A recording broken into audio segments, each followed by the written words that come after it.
Baik, perkenalkan nama saya Maria Adriana Mersinggalu Jawa dengan NIM 1906050077.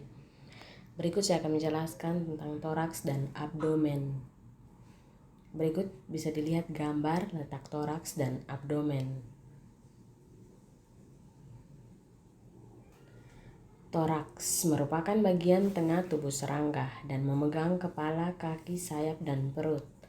Pada dasarnya, tiap ruas dada atau toraks dapat dibagi menjadi 3 bagian. Bagian dorsal disebut tergum atau notum, bagian ventral disebut sternum, dan bagian lateral disebut pleuron.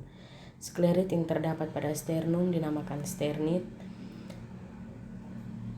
pada pleuron dinamakan pleurit, dan tergum dinamakan tergit.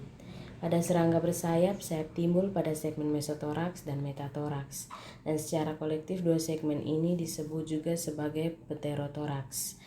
Protoraks dihubungkan dengan kepala oleh leher atau serviks.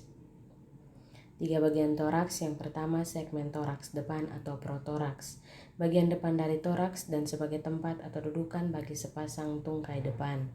Yang kedua, segmen toraks tengah atau mesotoraks, bagian tengah dari toraks dan sebagai tempat atau dudukan bagi sepasang tungkai tengah dan sepasang sayap depan. Yang ketiga, segmen toraks belakang atau metatoraks, bagian belakang dari toraks dan sebagai tempat atau dudukan bagi sepasang tungkai belakang dan sepasang sayap belakang. Berikut sayap terbentuk dari helaian kulit tipis sederhana yang dapat digerakkan karena adanya otot-otot yang melekat di dasar sayap di dalam dinding badan. Karena bentuk sayap setiap golongan serangga berbeda-beda, maka hal ini sangat penting untuk klasifikasi serangga. Jika pada serangga tersebut hanya terdapat sepasang sayap, maka sayapnya akan terdapat pada mesotoraks, tetapi jika ada 2 pasang, maka keduanya akan terdapat pada meso dan metatoraks. Kaki atau tungkai. Bagian-bagian dari kaki adalah yang pertama koksa, ruas kaki yang terletak pada pangkal kaki dekat dada atau protoraks. Yang kedua, trochanter atau ruas kecil mengikuti koksa.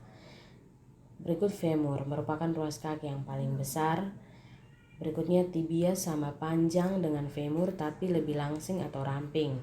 Berikut tarsi atau tarsus terletak pada ujung tibia, tersusun atas 1-5 ruas.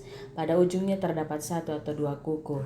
Pada kuku terdapat struktur menyerupai bantalan yang disebut pulvulus atau areolum. Kaki serangga berfungsi untuk berlari, berenang, melompat,